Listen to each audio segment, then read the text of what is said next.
Well, listen, thank you very much for being here. We're very pleased and honored to have you here in the crowd tonight. We've got a wonderful program, and we appreciate your support of this and other programs that we do here at the Truman Library. I'm Kurt Graham. I'm the director here, and always a great pleasure to welcome an audience to what we hope will be an educational and informative time for you here with us. I want to acknowledge a couple of organizations, obviously the Truman Library Institute, our nonprofit partner, for helping to pull this together. We have a couple of board members here. I see our chairman, Clyde Wendell, Bridget McCandless also on our board. I don't know if I have any other board members out there, but it's kind of dark, so if I'm missing anybody, I apologize. We also want to thank the German Marshall Fund and the Center for a New American Security. Both of those organizations are very integral to what is going on here tonight, and we appreciate this new partnership with them. You know, we are in the process this month, this spring, of celebrating the 70th anniversary of the founding of NATO, the forming of NATO. And we've had several events around that. We had also, in addition to the 70th of NATO, we had the 20th anniversary of 3 countries, and we had the ambassador from the and foreign minister from the Czech Republic here with us last week, also to acknowledge the.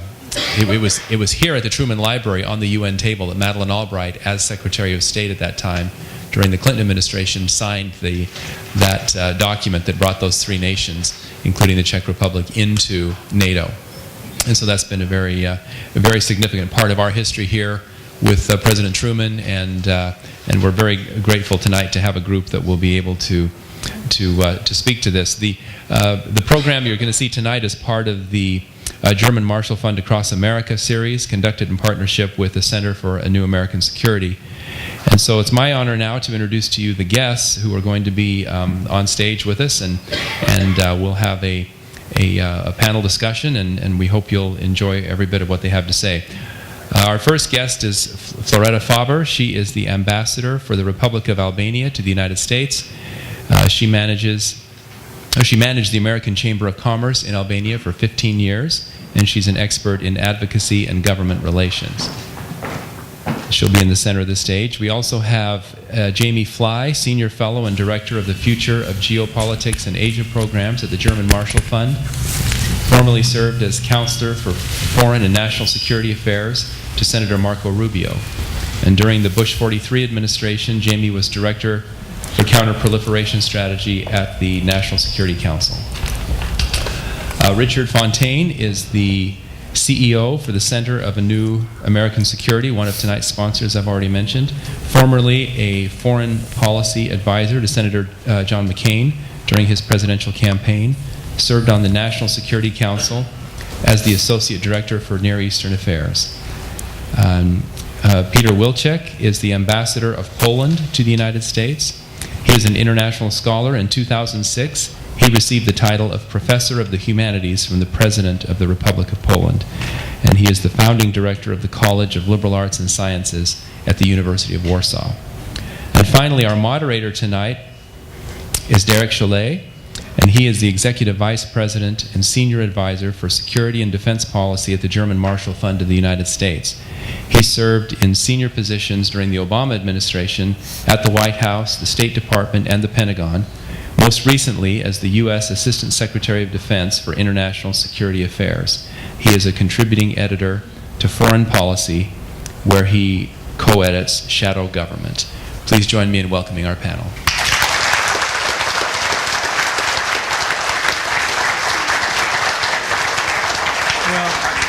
Thank you for that very kind introduction, and thanks to all of you for being here. I'm Derek Chollet from the German Marshall Fund, and I want to thank the Truman Library, the Truman Library Institute for hosting us here this evening.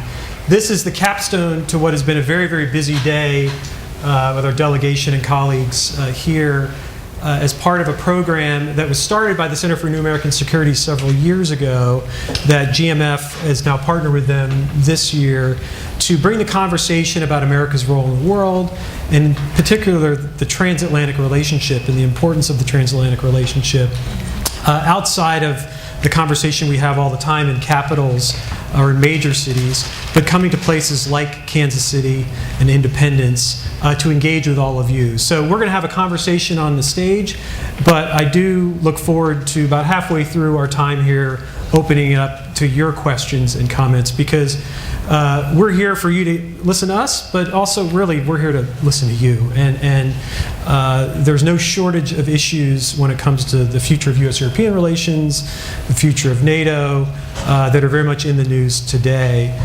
It's really fitting that we are here on this stage tonight. We just had a wonderful tour of the library and the museum. We could have spent the entire day going through the really incredible collection here. And for those of us who do foreign policy for a living and spend a lot of time working on the transatlantic relationship, it's particularly meaningful to be here and be reminded of the founding of this important alliance and institutions like NATO, and see the importance of the European project from an American perspective, having a Europe that's whole, free, and at peace. And so it's very fitting to be here. And I'm also reminded that 20 years ago on this stage, as it was mentioned, Secretary Albright, joined by the Foreign Minister of Poland, along with Hungary and the Czech Republic, welcomed the first post-Cold War round of enlargement of NATO, to which then Albania joined 10 years later, in 2009. So with that, I'd actually like to start with you, Ambassador Faber. And NATO's been a lot in the news often recently about whether it's still in America's interest to have NATO, whether NATO is working for the United States or not. From your perspective, a country now that's celebrating its 10th anniversary in the alliance, why did you want to be in NATO? And what have you been doing in NATO? How do you see NATO as serving your country's interests? Thank you very much for giving us the opportunity to be here in such a wonderful audience. And I always, when I have to answer this question, I try to put it in a bit of perspective, just for people who probably don't know exactly where Albania is and where this country stands for, and on which history it comes to this point. Because I was coming yesterday, flying to Missouri, and then I could see that the land is so flat, and you can see the horizon, and there is no. I was thinking, this is where there is no doubt that the Earth is round. There was a comparison when Stoltenberg, the General Secretary of NATO, spoke in front of the U.S. Congress, and he also put a symbol like when you go through the ocean, and a lot of people believe that the ocean divides Europe and U.S. Actually, if you really see it, it's the ocean is the one that link and connects the United States and Europe. And if you want to understand actually the Albanian perspective, I think you have to fly there too, to understand that we are a country that when NATO treaty was signed in 1949, it was signed because countries like Albania were in the other side of part of the East group, and we came all the way along until 1990, when the country was extremely closed. It was a communist regime. It was kind of North Korea today without the nuclear power. But when after 1990, we strongly pushed the country to move towards the Western and Atlantic alliances, and we had to get all the way, with strong support from United States and EU. We went through a tremendous number of changes in the country, which started with changes even in the concept of market economy, of multi-parties in one country, and we went through big transformations in the judicial system, in the constitution. We did big reforms economically, and those changes were part of getting integrated to NATO and to EU. And this is where we came to. We were part of the countries where we started to give our contribution, even before we became a NATO member. So, for example, I remember after September 11, Albania was one of the countries which was sending troops to Afghanistan as part of partnership with the United States and with NATO in the process of getting part of the alliance.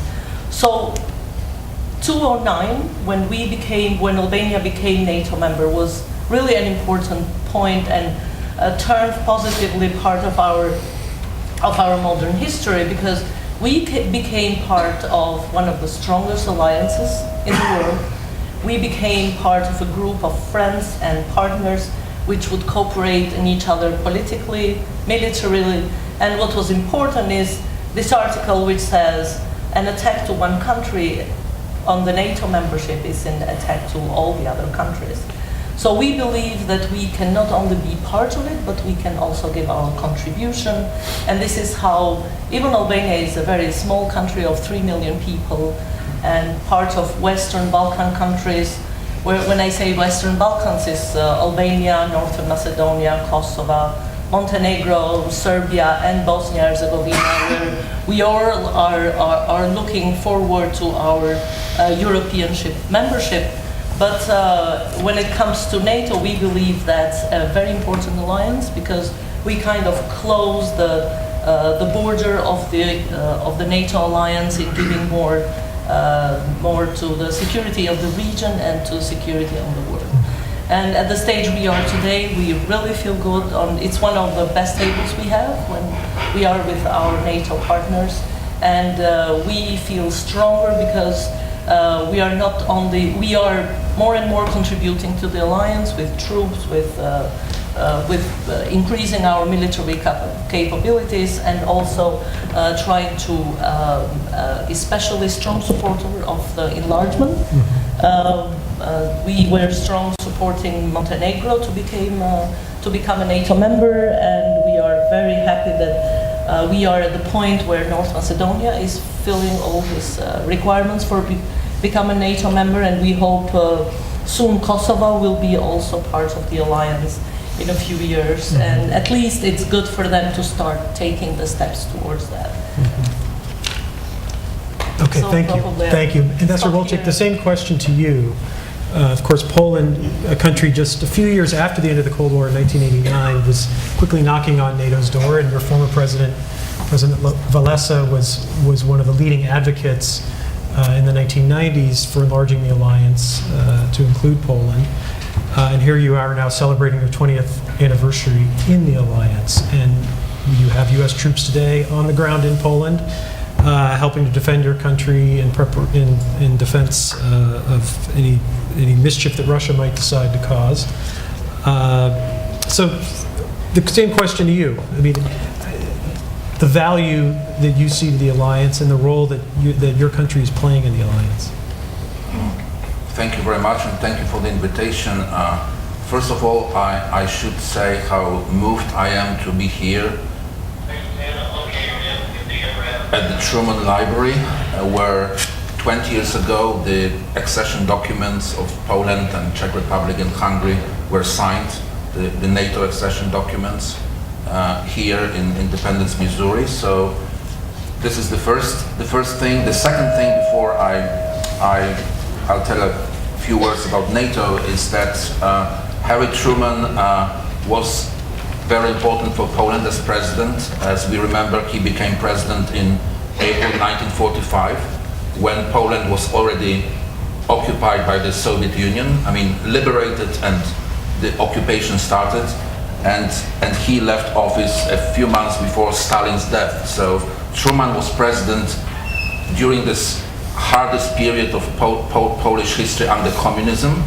And I remember from what my grandparents told me, that we felt all the time the support of Truman, his administration, not only thanks to Radio Free Europe and Voice of America, but all kind of help that the United States provided under his leadership. So it's, again, for me, a great honor to speak here.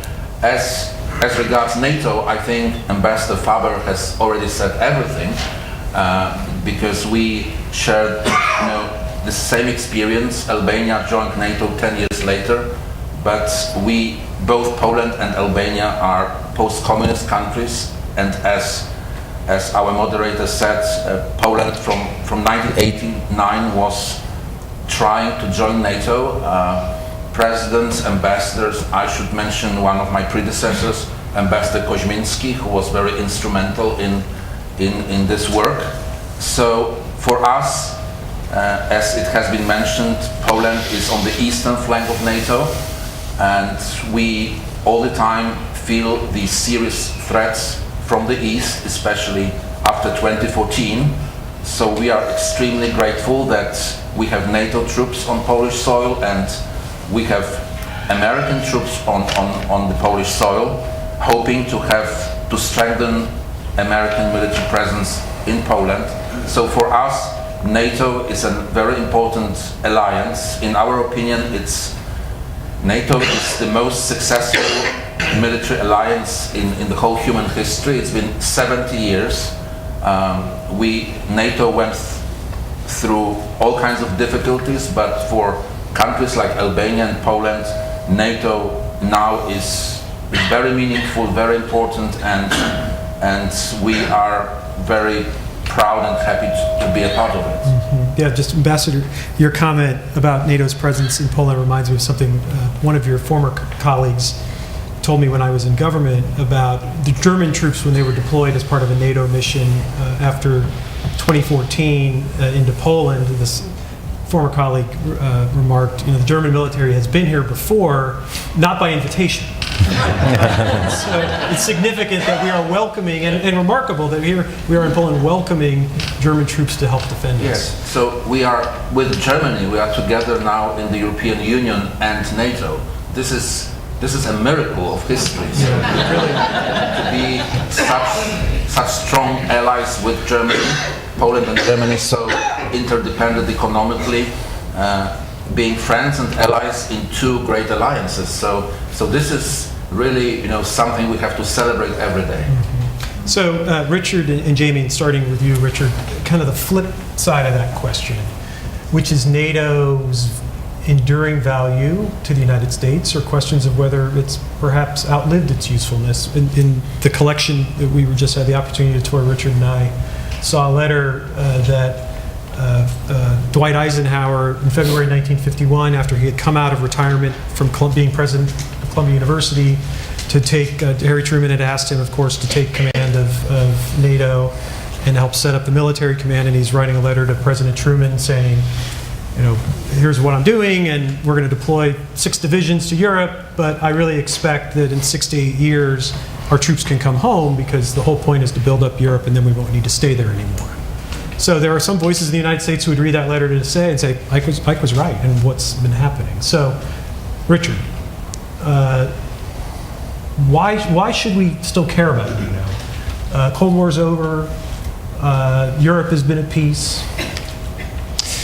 Well, I think there's a couple answers to that question. The first is illuminated by the history that we walk through today, not just the Ike letter, but all the other things. And I have to say first, as for those of us who spent our careers in foreign policy, we've had a certain sense of awe walking through these corridors and seeing the materials related to the Truman Doctrine and the Marshall Plan and George Kennan's long telegram and things like that. So there's quite a few moments back there. But that's also part of the answer to the question. If you look back to the first half of the 20th century, there were the 2 most disastrous wars in human history. And in both instances, wars started in Europe. The United States tried to stay out, and the United States ended up crossing the Atlantic and going over to stop it.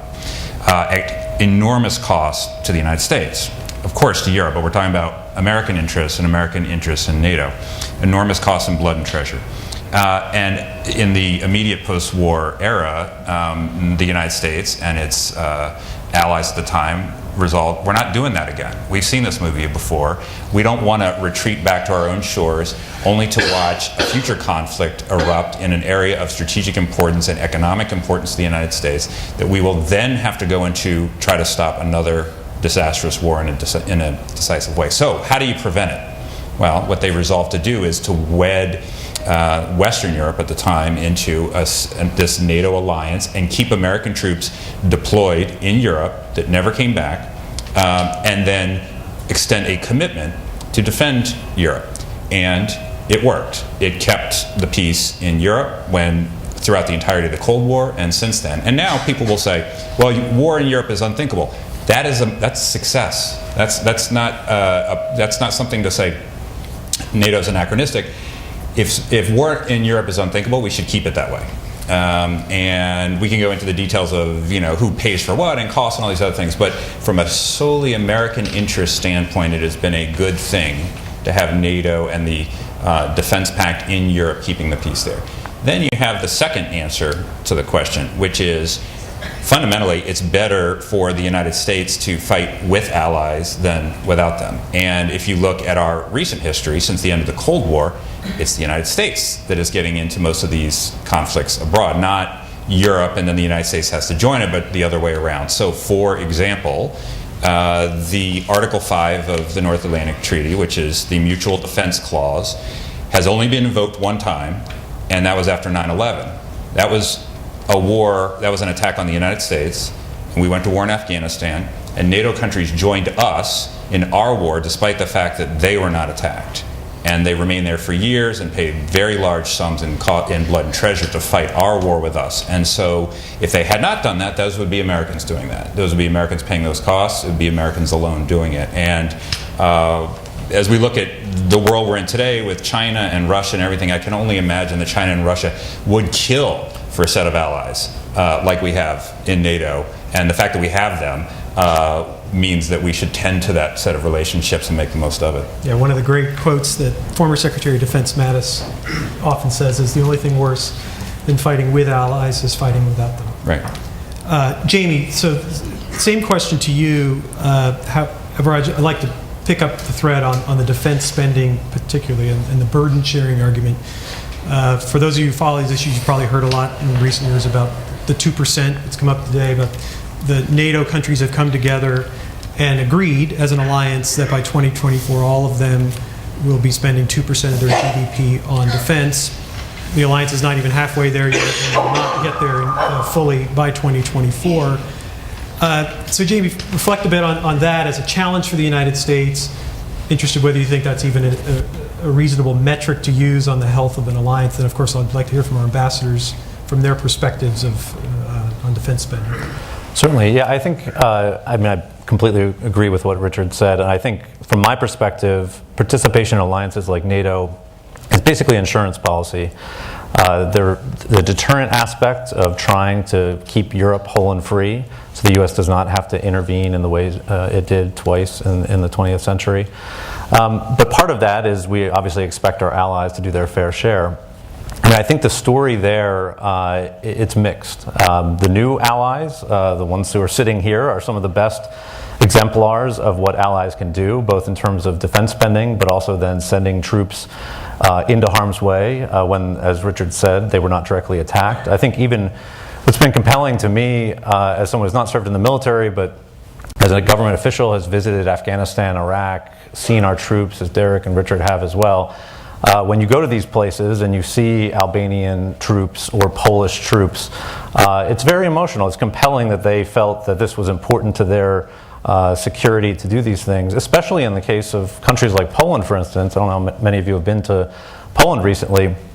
Unlike many parts of Europe now, there's not much of a terrorist threat in Poland. There is, to a certain extent, in France and Germany and elsewhere now, although that's more recent development with ISIS. But even countries like Poland, where Polish citizens do not get on the subway or take the bus and have to be concerned about some sort of terrorist attack, they still felt that it was important to their security to stand with their allies. So there is that aspect of it. But I think, the burden sharing piece is also about setting aside some domestic priorities, allocating enough money to deal with the threat environment that our allies face. And there the challenge is that all the allies have made this commitment to each other. This started well before the Trump administration. And you've had multiple administrations of both political parties here in the U.S. Chastising allies who are not willing to spend that 2%. I think we're making progress, and I think Jens Stoltenberg, the Secretary General who was referenced earlier, has done a good job of both also encouraging allies and then highlighting the extra spending that's been occurring. But obviously there are significant laggards, and the biggest is Germany, which also could afford perhaps more than many of them to pay the 2%. And so I think the challenge is going to be in finding the way to bring governments like Germany's along. And there are fits and starts. At times, the German government has appeared interested in actually aiming towards that 2% at some far-off date.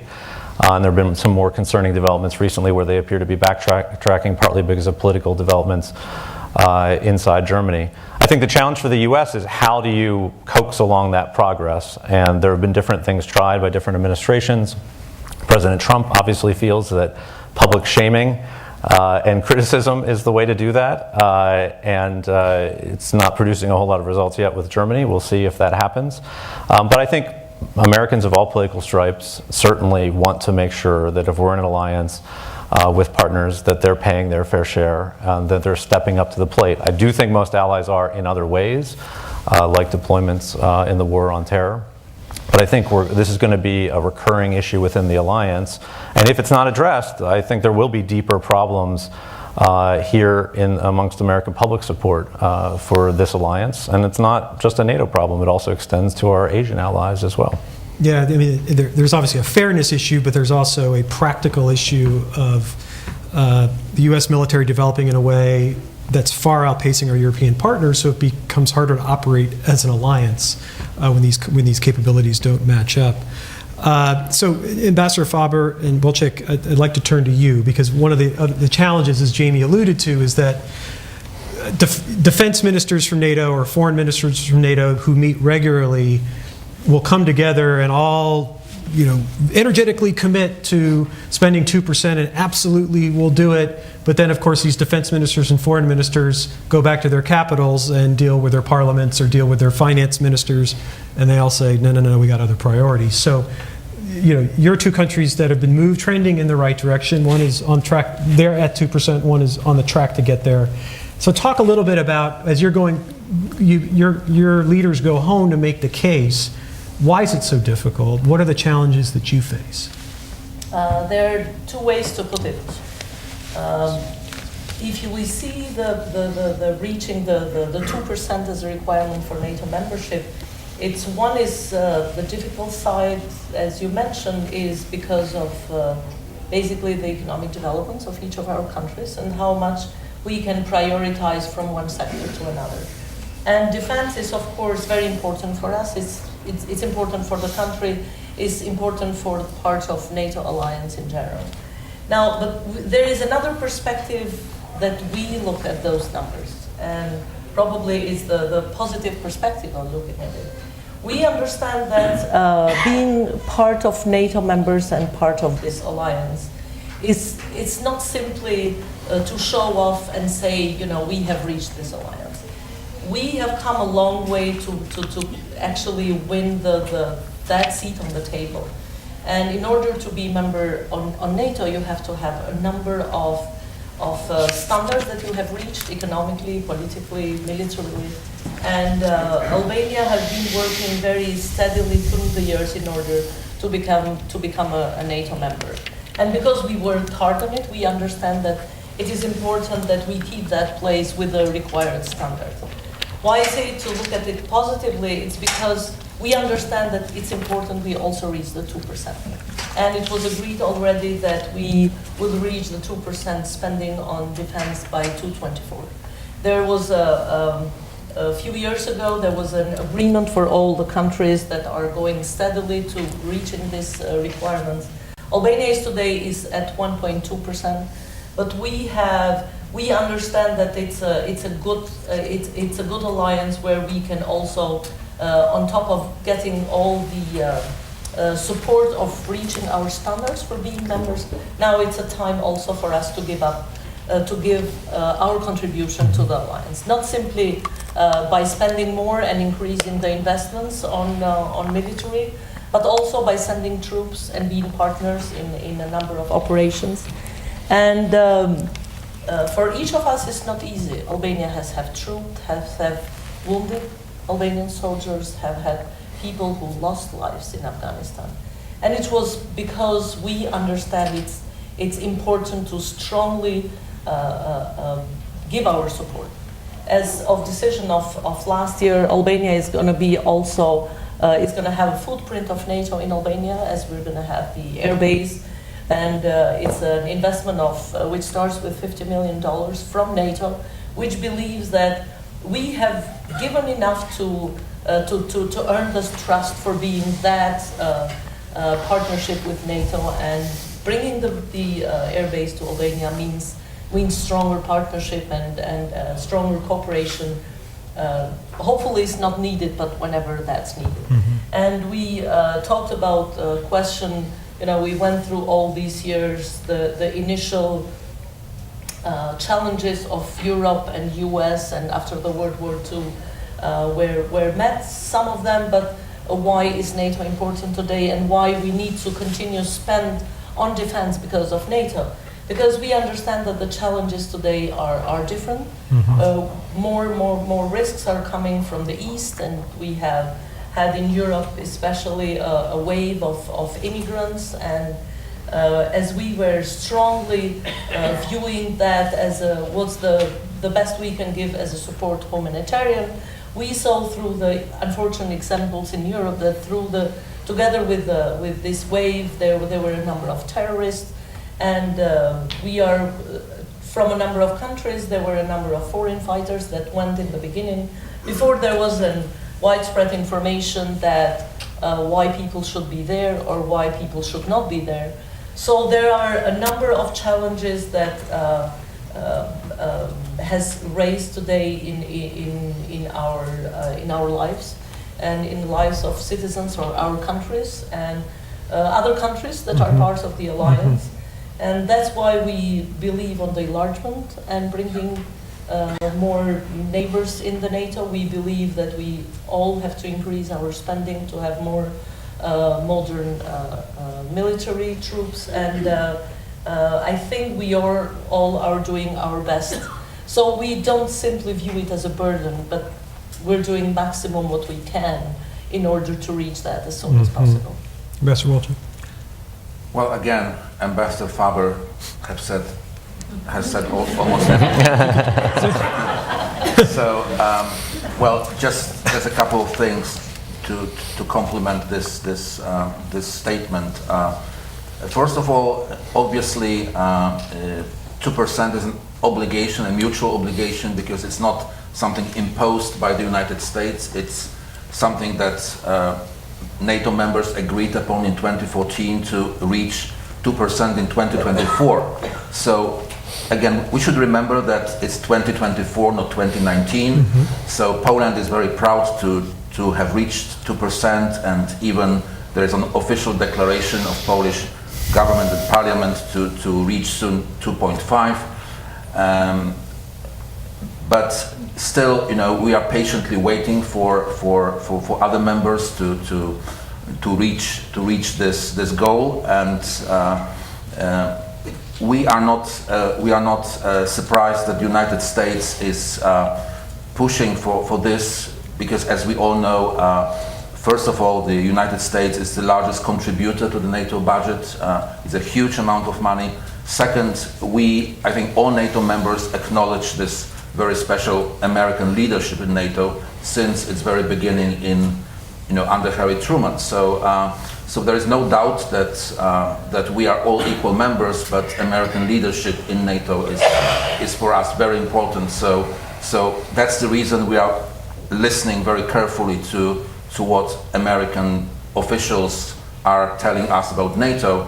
And I already said this here in Missouri a few hours ago at another meeting, that we were very happy in Poland in mid-February to listen to the speech of Vice President Pence, who on behalf of the President confirmed that there is a strong commitment of this administration to NATO, and we really believe it.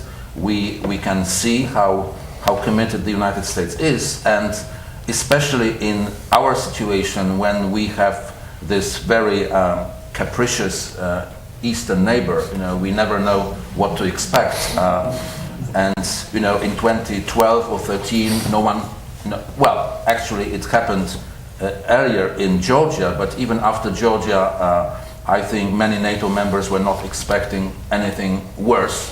What happened in Ukraine, in Crimea. So now eastern flank NATO members, including not only Poland but the Baltic states, especially Estonia, Latvia, and Lithuania, are very, very concerned. So, well, what I also wanted to say that NATO members have sometimes different priorities. You know, there are countries in Western Europe, in Southwestern Europe, who have who think about other threats, other dangers. We have all new threats like hybrid war and cyber threats. This is something new and very universal for all NATO members. But again, we in the Eastern Europe are very concerned about threats from Russia. So sometimes we are not very happy that our Western European partners are too much involved in economic cooperation with Russia and kind of supporting financially Russia in this way. But we also appreciate that some other countries in Western Europe think about North Africa, think about other threats. So there is an ongoing debate in NATO, and NATO is a strong alliance, but it doesn't mean that all members agree with everyone all the time. There are debates, discussions. We are actually very happy that there is still a channel of dialogue with Russia. There are meetings with NATO Russia meetings all the time. So there is a pressure, there is a deterrence on behalf of NATO, but also willingness to keep the dialogue. We hope in Poland that there will be more results of this dialogue. So that's more or less how we see it from the Polish perspective. And Richard, I know you want to get on this point, but I'd like to pick up what the ambassador called the capricious neighbor to your east, and to talk more about the threat picture specifically regarding Russia. So whatever you want to say, you can weave into the top of the answer to this. Sure. And we can start with you, because since 2014, the last 5 years, NATO's kind of gone back to the future, right? At the end of the Cold War, they thought, okay, Soviet Union's collapsed, Russia now, there are high hopes for Russia being a partner. There was even some talk for some time about Russia perhaps even one day being a NATO member. And that seems ancient history. And of course, since 2014, you've had a flowing of U.S. forces back into Europe and NATO forces all throughout its eastern flank. But nevertheless, real challenges from NATO's south. And so the NATO Secretary General, Stoltenberg, has this concept, he calls it NATO 360, that NATO has to be prepared to deal with all of the challenges from every corner of the world it's coming from. NATO's a defensive alliance. Article 5, the mutual self-defense clause, is the heart of the alliance. And so it's not expeditionary. It's not going out looking for problems to solve. It's to defend one another from attack or from efforts to undermine it. And this is where the Russia challenge becomes so formidable, because Russia's finding ways, traditional ways, military threats, but newer ways, as we've all experienced, all of our countries have experienced, to try to undermine our democracies, our political system. So with that, Richard, how do you see, in addition to whatever else you wanted to say, how did you see the Russia threat to NATO? Well, so quickly on this other thing, I was just going to mention on the 2% of GDP on defense spending, which, as the ambassador said, was agreed in 2014. It was a 10-year aspiration. It's become totemic, particularly among the Trump administration, but in Washington, and it's gotten completely out of hand. I mean, completely out of hand.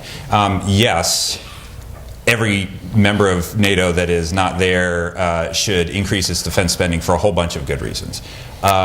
But it's one of many indicators about the worth of an ally to the United States. After the United States, if I could actually see anybody, I would ask for like a show of hands or a shout out and answer. But after the United States, does anybody know which NATO ally spends the greatest proportion of its GDP on defense? The answer is Greece. And God bless the Greeks. We love the Greeks, but when we go to war, the first phone call is not usually to Athens. It's to one of those countries that's spending a lower percentage of its GDP on defense, because they have capabilities that are relevant to the fight. They have a willingness to fight.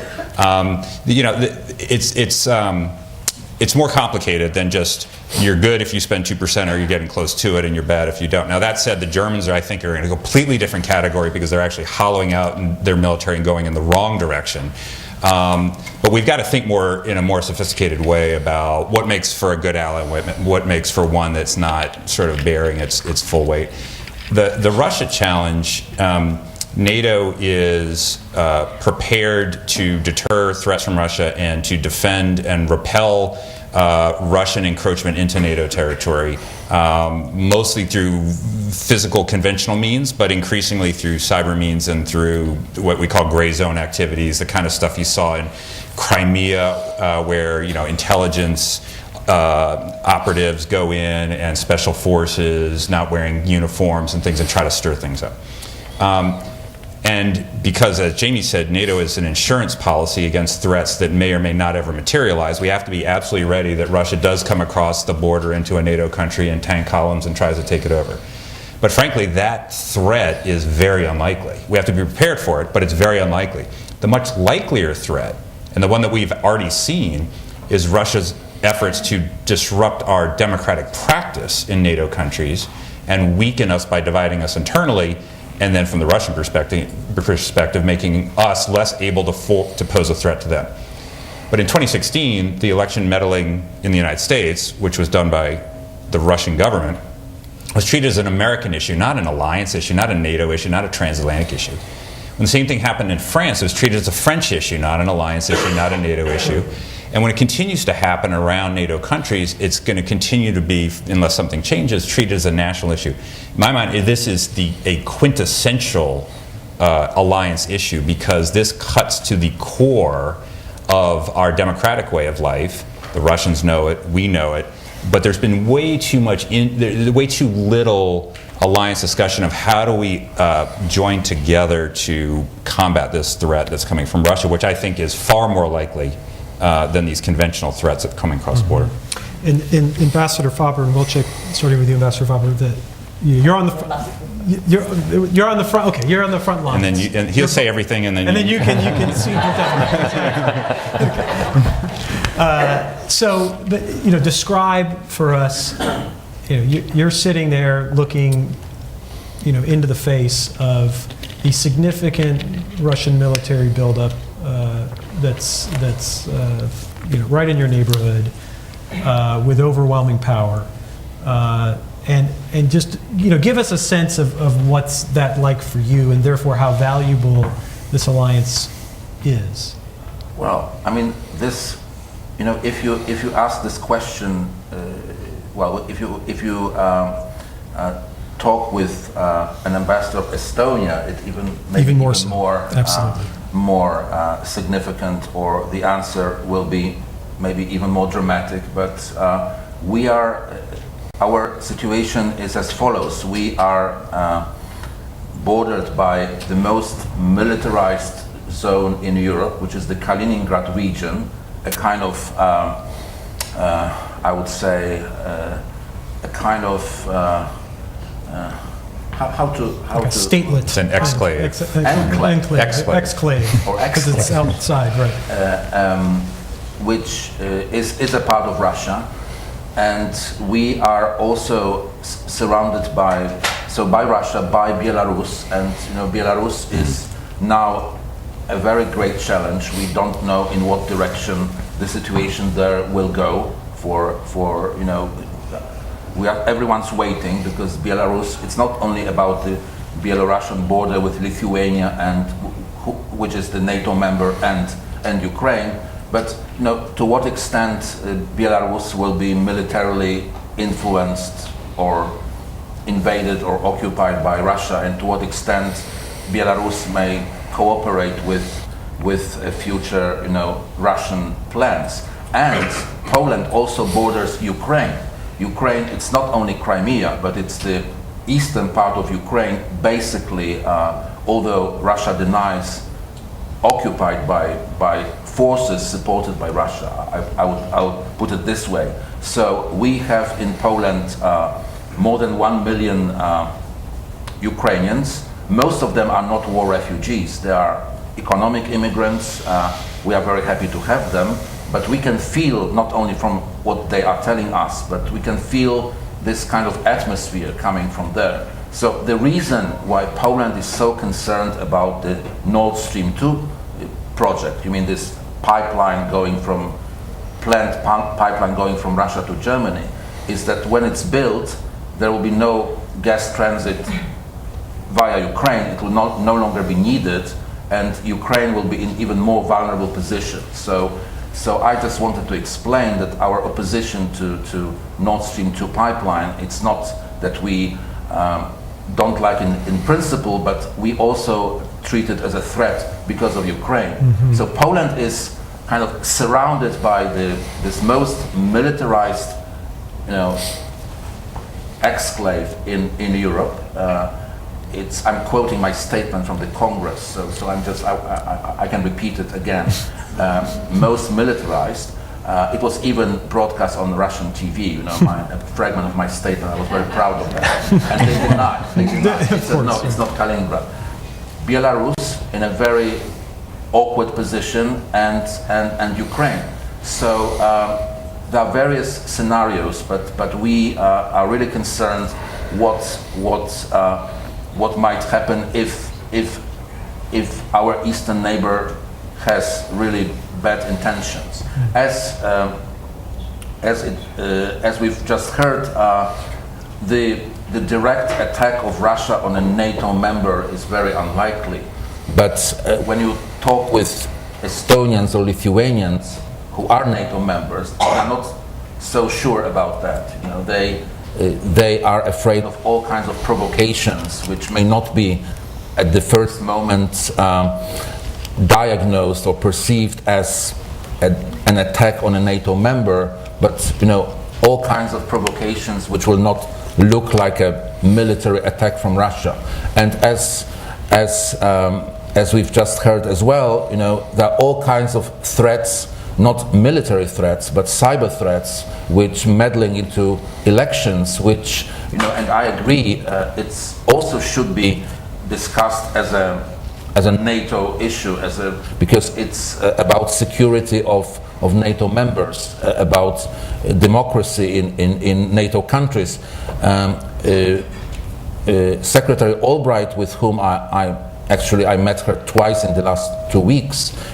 He now likes to repeat that NATO it's 2% for defense spending, but 100% of democracy. So it's Russian influence may be also harmful for democracies in Western and Eastern Europe. Mm-hmm. So that's more or less my point. Mm-hmm. Excellent. I'll try to keep it short, just to leave more. Thank you. I think when we have more questions, we can talk on a number of issues. But when it comes to the third actors in the region, Russia also part of it, if we speak of Albania and countries in the region, we have a different history of relationship with Russia. So even though majority outside of our region believes that Albania was part of the East and we were strong alliance with Russia, actually we broke our relationships in 1960. And then in 1990, when a lot of the East countries changed and moved looking toward the West, I think the Albanian politics and people and perspective has always been looking to the Western alliances, and I don't think that has changed. When we before we joined the alliance and became NATO members, they did this polling as they do in every country before joining. Albanian people voted 95% on support of joining NATO. So probably this is one of the records that we keep. And Russia, and in the perspective of trying to come in a number of countries in the region, we could see them, they started slowly economically in a number of countries in the Western Balkans. I would say not in Albania, not in Kosovo. Just because of that tradition or non-traditional relationship with Russia, very low history of, or no interchange since 1960, quite different even in language and in some traditions. And I think this is why they did not look in our country specifically for coming and starting to have an influence.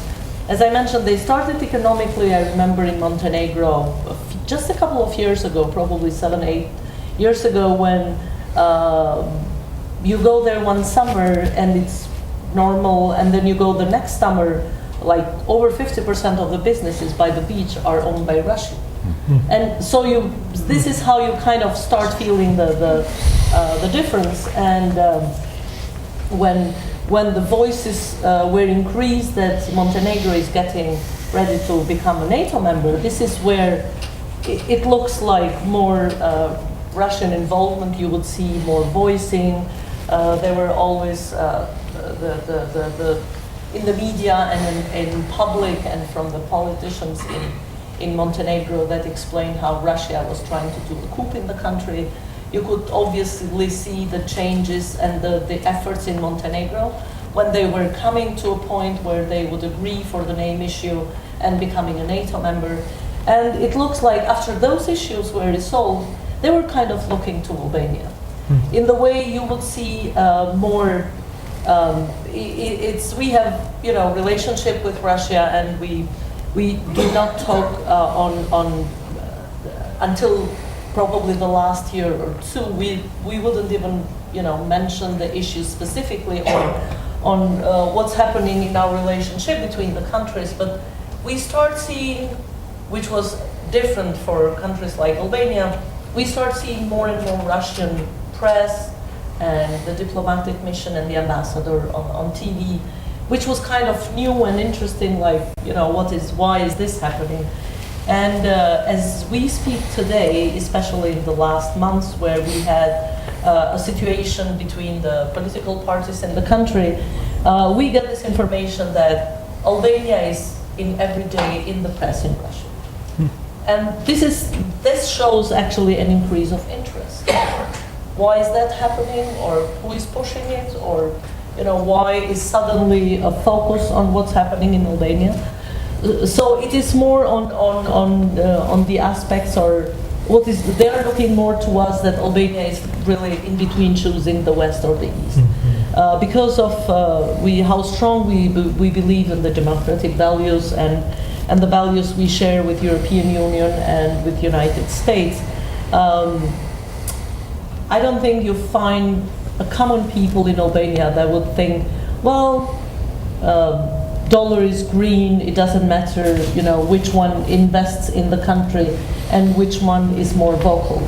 Probably because in the way the history came to us, because we could, you couldn't even say that, oh, probably America is a good model. You could go to prison just because of saying that.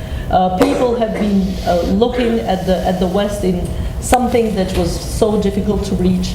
So we have strongly fought to come to the position where we are, and we believe that we are not sharing only the values, but we are sharing only the security concern. We are working. We are strongly trying together with EU and US and our partners on all the terrorist threats to the region, to the EU and to the rest of the world. And we believe also is important that we are strongly connected, even economically, with the West. Now, when I say that we try to one way or another give also as much as we can give a contribution, I can a little bit mention here that Albania in 2020 has the chairmanship for OSCE. Through almost 3 decades now, through the process of democratization, every time we had elections, whatever happened in the country, generally none of the parties would agree on the result. So OSCE was the god above everyone, saying that which one was right, and their reports were so important for our improvements to the next cycle of elections, to the next step of democratization of the country. And for us, getting the chairmanship of OSCE, probably we did not even think 4 or 5 years ago. But it's the same way we believe we should work with our partners, as it's not part of 2% requirement. It's not part of a requirement. You should have this chairmanship, but it's a lot of even internal investment in human resources, in giving to the process, and we strongly believe we're going to be able to give more to the prosperity of the organization. I put that as a parallel. It's the same with NATO. It's the same with what we offer to our partnership and to our partners and alliance. That's great. Jamie, I want to bring you in, and I'm going to give you the last word on this segment, and just to tell the audience this the end of my questioning. So now I'd like to use the balance of the time. We've got a little over 15 minutes left to hear from you. So Jamie, just briefly, but to speak a little bit about the work that you've been doing to try to better understand and build some resilience in our democracy for the efforts by foreign governments, particularly Russia, to undermine it. I think in many ways, as we've heard, the Russia challenge has kind of brought the NATO allies back together. I'm actually not that worried about the 2% debate in the long run really kind of undermining the future of NATO. I do worry about the state of the German military, by the way, in particular, and just for Germany's own security too, given where challenges are headed, given that it's a trading nation that relies on the free flow of goods from all corners of the world.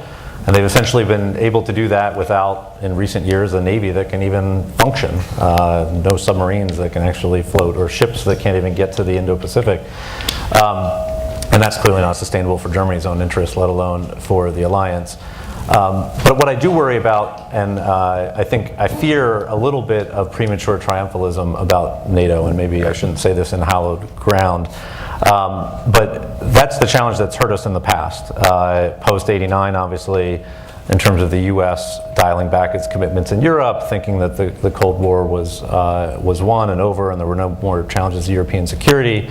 Post 9/11, honestly taking it to such an extreme where we thought that NATO would almost become a global alliance, and it wasn't just the fact that we thought that allies would maybe deploy with us almost in every conflict in the future, no matter where it was, out of area, but that maybe we would even bring in more partners in other regions. And there were some NATO leaders who even openly talked about bringing in India or Japan. And well, Brazil came up recently. Yes. Now President Trump is hinting at Brazilian membership. I think at a certain point that was clearly overreach, because I think the importance and the value of NATO is when we can agree on the shared challenges and shared threats. So some of that is geographic, and the Russia threat has helped focus us once again on that core threat. My worry, though, is that I'm not sure in the coming decades that we're going to have the same threat perceptions on both sides of the Atlantic all the time. You just look at demographics and trends. A lot of European security in many parts of Europe is going to be dependent on what happens in Africa, and North Africa, and the Middle East. Obviously, the U.S., under multiple presidents now, has basically decided to take a bit of a step back and extricate itself, or try to, from some of those challenges. So we're going to have potentially different perspectives on that important region to European security. And then what Richard brought up is just the changing nature of a lot of these threats. The warfare is, there are plenty of opportunities for warfare to be conducted without a shot ever being fired. Through cyber attacks or through the direct interference in our democracies. We're starting to see some of that. Some of that will be the security of our telecommunications infrastructure, which the Trump administration, I believe, put on the agenda of the NATO ministerial in Washington next week, when everything from the cars we drive to our phones, as well as our military hardware, is all connected to some cloud that could potentially be compromised by actors like China. That's a shared threat. But at the same time, it's bringing in entities of our government that aren't even really security agencies. They're economics ministries, it's the private sector. And this is where NATO has tried to adapt, setting up centers of excellence to deal with things like cyber threats or hybrid threats. But I think a lot more work needs to be done because I think the NATO structure has not, given its history, really prepared itself for the evolving nature of warfare. And so I think it's questions like that that will define the ongoing relevance of NATO, and whether the United States and key European partners remain committed to NATO as an alliance. Terrific. Thank you. Well, with that, probably should bring the house lights up, because I don't know that we're going to see anybody. There we go. Okay. People out there. You're here. Okay. So, and then do we have a microphone? Yes, we do. Okay. So just as my eyes acclimate, yes, sir, in the back. There, the white hat. Yeah. Do you think Russia fears a first strike from NATO? Who wants to take it? Russia? Does Russia fear a first strike from NATO? Well, they purport to. They purport to. I mean, I was in Moscow last fall and talking to some very senior Russian officials, and the circumstance, their sort of nightmare circumstance is the Libya circumstance, or where there's some sort of domestic popular explosion of discontent, and NATO somehow takes advantage of that to help whatever forces there are to topple the regime and help install a regime more to our liking. We think that's insane. That's sort of not in the plans. But they purport to believe that. One illustrative thing to look at is look at the military exercises that NATO does compared to what Russia does.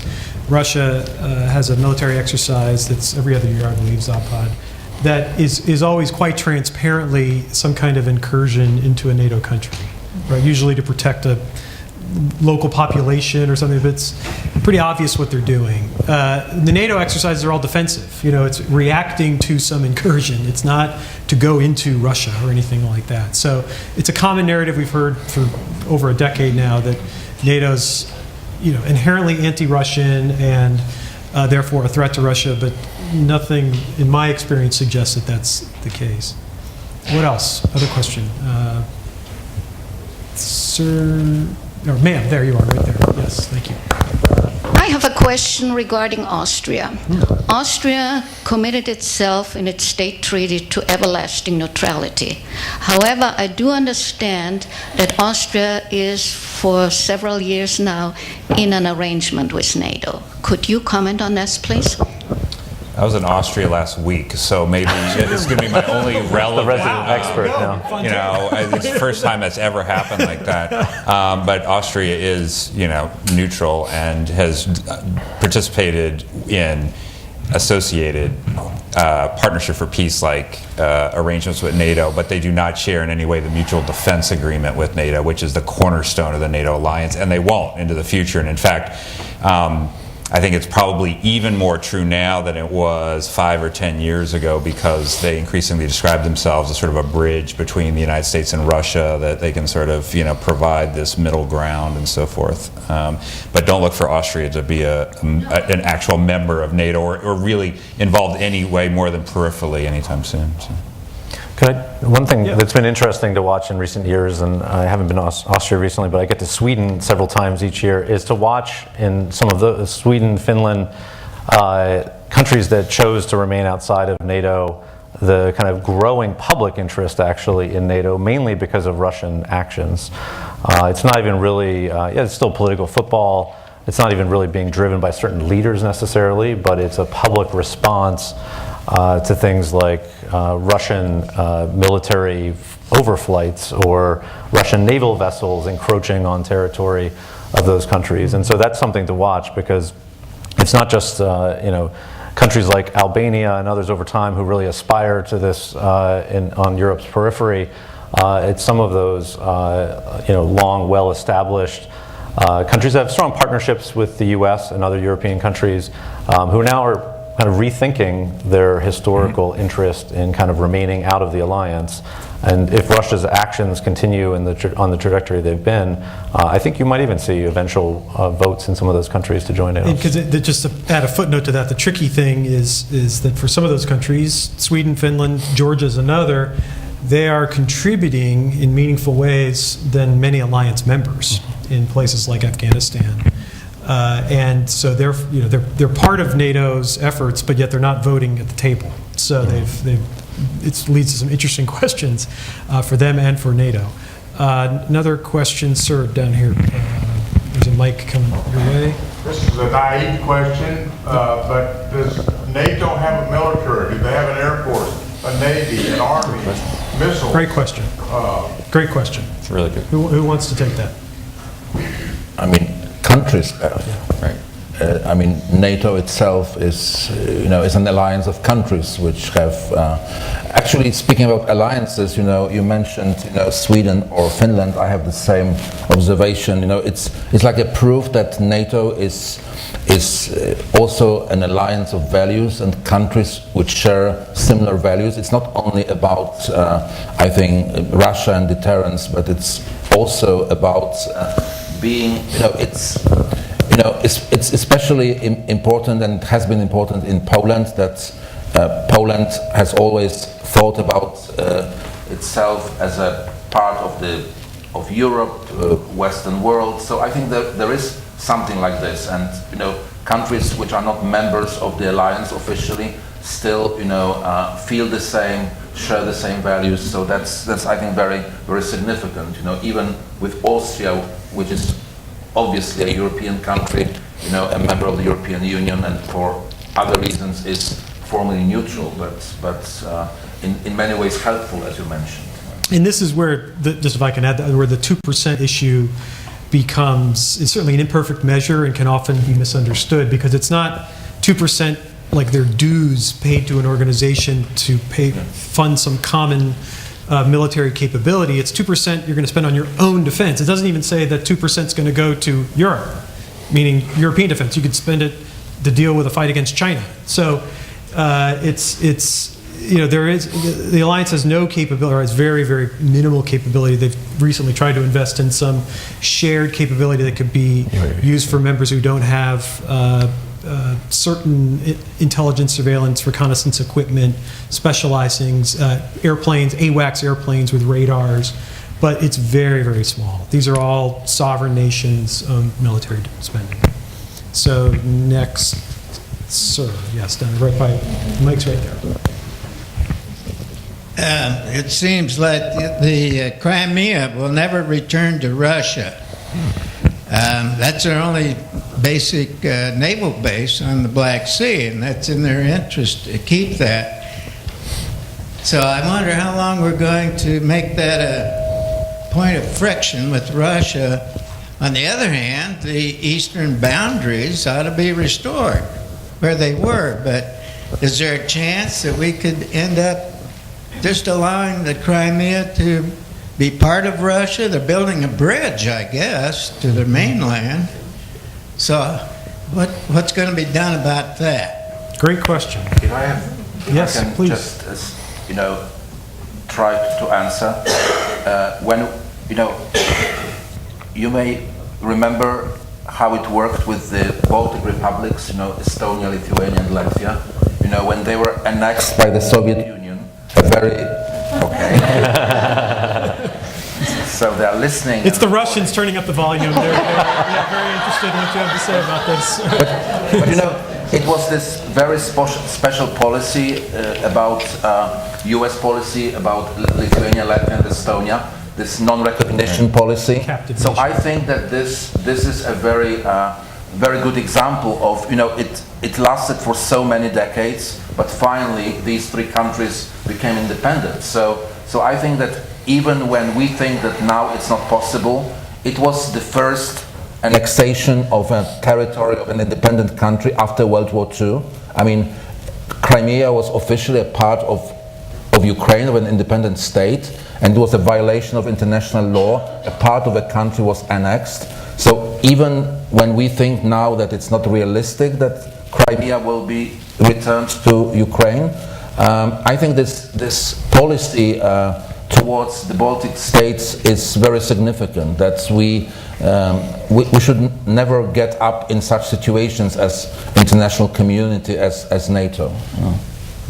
Okay, we've got limited time left. What I'd like to do is gather a couple of questions, and then we'll turn it back over to the panel to answer the questions and any last words they'd like. So, sir there, and then we have someone in the middle, and then in the red.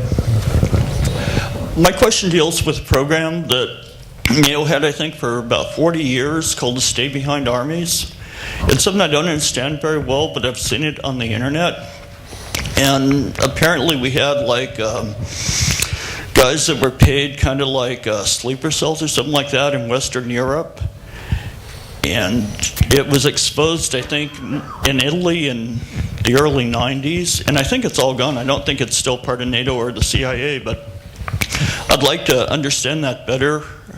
As far as, I think it's called Operation Gladio. The Italian part of it was called Operation Gladio. And a friend of mine actually ran one of them in Sweden for years. So I still don't understand it. So I'd like more clarification on it. Okay, thank you. Sir, lost in the middle there. Yep, you got it. I have a very simple and direct question. Can NATO survive if the United States unilaterally withdraws? Great question. And then young... And a similar question. Do you all feel like maybe the EU itself is weakening NATO because the U.S., as far as the U.S. participation, because the U.S. sees the EU more in competition and sees that as competitors economically versus the individual countries within it. There's a lot of overlap there as far as countries. Terrific question. Okay, the last one. So, yeah. All right, so I am aware that, as the ambassador from Albania talked about, in Albania and also in Poland, I've been hearing some in the news that there have been significant movements in those two countries as well as across many parts of the world away against large multilateral organizations, both the EU and I have heard some about NATO, and towards bilateral agreements. Do our ambassadors see this as a potential threat to the integrity of NATO as an alliance and as an ability to hold off against any future possible Russian aggression, both cybernetically and physically? Okay, terrific. Last set of questions. Why don't we go in reverse order? So we'll give our ambassadors the last word. I think that means starting with Jamie. So pick from any of those. I'll pick up on the EU-NATO question. And we actually have someone from the EU delegation. I won't drag him on the stage because he doesn't work on security. He does trade, which we discussed earlier today. I think this is one of, I think the Trump administration has been right to really push the burden sharing issue more.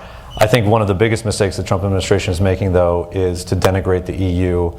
Just this morning, President Trump actually tweeted about $10 billion, I think, in tariffs that he wants to impose on the EU, and he sees the EU as an economic threat. I think that the greatest challenge for the rest of my lifetime will probably be the rise of China. If we're serious about dealing with the rise of China, we're incredibly foolish to think that we can deal with the rise of China by ourselves. The US and the EU together make up more than 40% of global GDP, and we have significant leverage if we align our strategies in taking on the China challenge. And a lot of that challenge is actually not going to be through conventional military means. Certainly some of it will be in terms of the US having a strong deterrent posture with our allies in Asia. But a lot of it's going to be dealt with domestically, about how we change our domestic economic policies, how we deal with some of the telecommunications issues I mentioned earlier, how we make our economies more competitive to deal with China. And the European Union, because the EU member states have ceded most of that authority to Brussels, those decisions are not being made in most national capitals, it's being made in Brussels. And so we need to have a better dialogue between Washington and Brussels about how we're going to sync up our policies to deal with that challenge. I don't think the EU is going to become a significant military actor. I've never been one, though, who thinks that the kind of embryonic efforts that we've seen from the EU are a significant threat to NATO.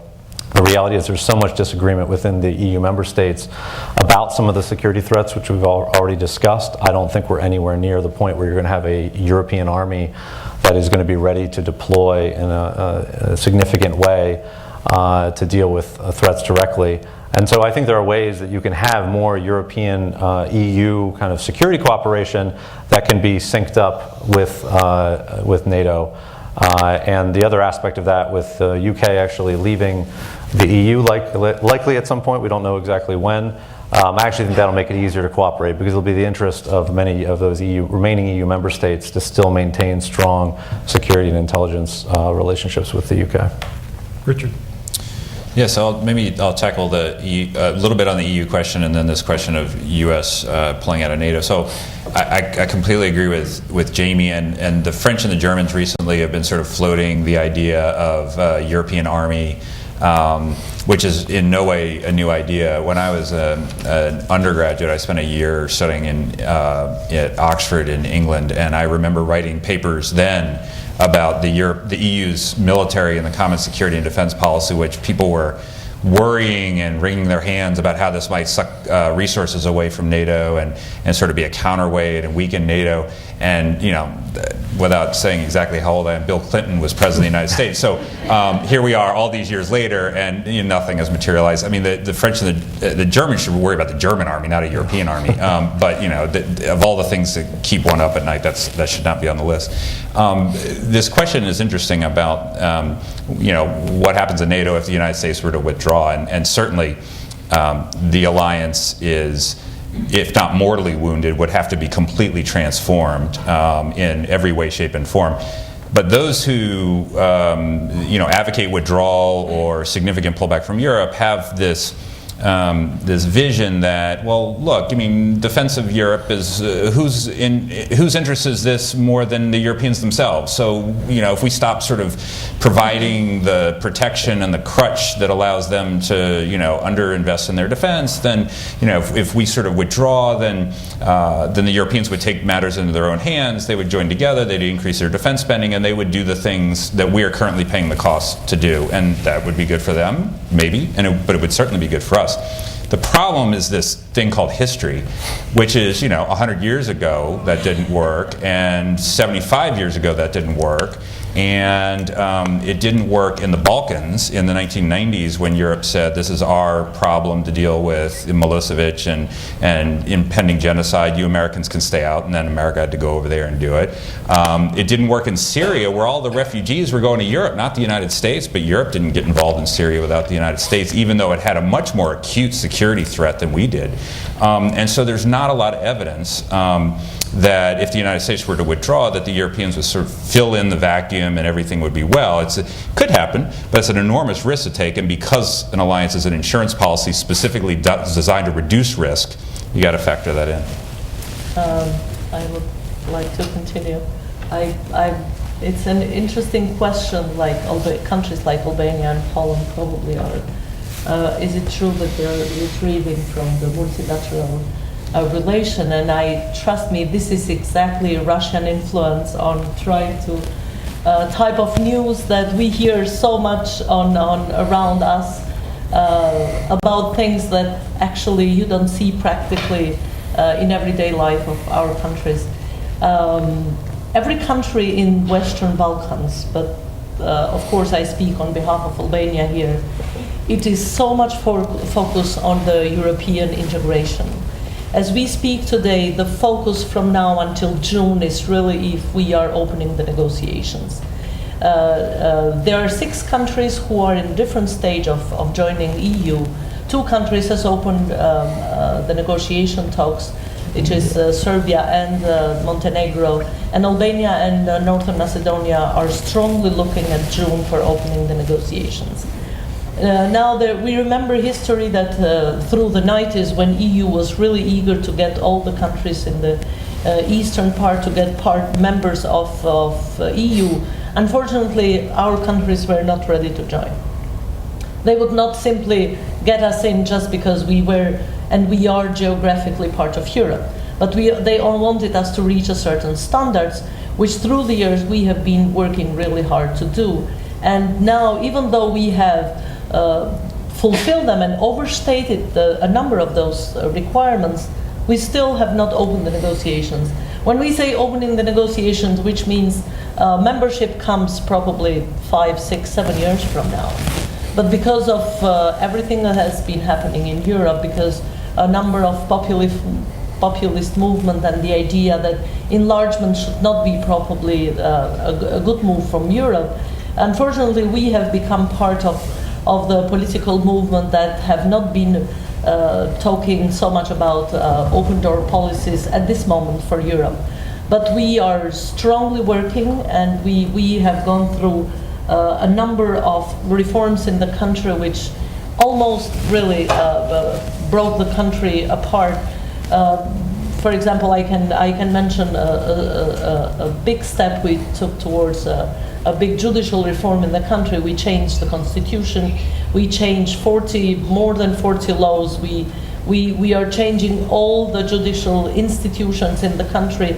We're going through a thoroughly vetting process, and we have over 60 judges who are not passing the line of being in the system. So we are rebuilding all the institutions, even though we're going further than some reforms of some countries who are already members of EU have not gone through this process. And we're doing it not because the EU requirements specifically, but because we believe, our countries, our people believe, that we develop ourselves to a certain stage and give options politically, economically, and freedom to people in a way that everyone in Europe has. So whichever the decision of EU, and we really hope to pass that stage, so we continue with our reforms, but there is no doubt in any of the aspects of our politics or in society. And if there are a few pillars which all the political parties agree on, it's really the EU integration, and that's not questionable.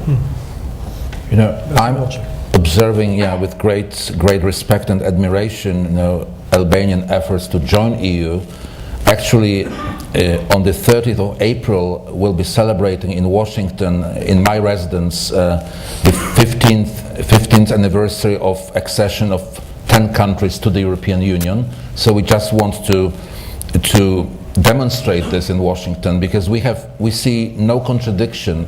All these 10 countries, including Poland, between our attachment, our strong commitment to the EU and our strong bilateral relationship with the United States. It has always worked like that, and until recently we haven't had this dilemma, and we still don't have this dilemma. We believe that we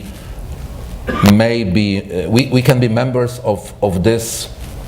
It's not a multilateral organization. It's more than that. I mean, the European Union is a real union of countries, which is something more than an organization. So we are really committed, and we hope that Albania will join soon. But we also want, and we have strong bilateral relations. So I think there is no contradiction here, and I cannot imagine the United States leaving NATO, even if someone says something like that to I don't know, to maybe make impression or to blackmail other allies to what about finally. What about if they tweet it? Is it the same thing? But I will not believe that, because America needs Europe. I mean, America needs Europe as a reliable ally. I mean, just look, where will you find such reliable allies? Maybe Australia, but who else? So just look at the map. So I think that it will never happen, because America needs Europe and Europe needs America. Now we are going through very turbulent times, but I think that this alliance will preserve that we will remain in the EU and remain our bilateral relations with the US. And as I said, there is no contradiction, quite the opposite. And so I'm basically very, very optimistic. Well, I think optimism is always a good way to end these discussions, particularly we've been talking about such grim things. I also think it's important to remember, as Richard mentioned, that history reminds us that none of this is foreordained. And that's why it's so fitting to be here and to have walked through these exhibits, and to be reminded that the architecture that has helped bring about so much peace and prosperity in Europe was not something that was an act of God. It was something that leaders needed to decide to do and make the case for it. And just as leaders can build these things, leaders can destroy it. And so that's why I think it's important for us to remember that it's just, although I think you're right, these ties I think will endure, that they, at the same time, they can be fragile. And and that's why museums like this, efforts of the Truman Library Institute and the Truman Museum are so important. And that's why I want to thank the Truman Library as a partner here. It's terrific if you've been able to host us. I want to thank my terrific panel. This was a great conversation. And most of all, I want to thank you, because your presence here tonight, giving up a few hours of your evening to be with us, is a real privilege. And we've learned a lot from this discussion. So thank you very much, and everyone have a great evening.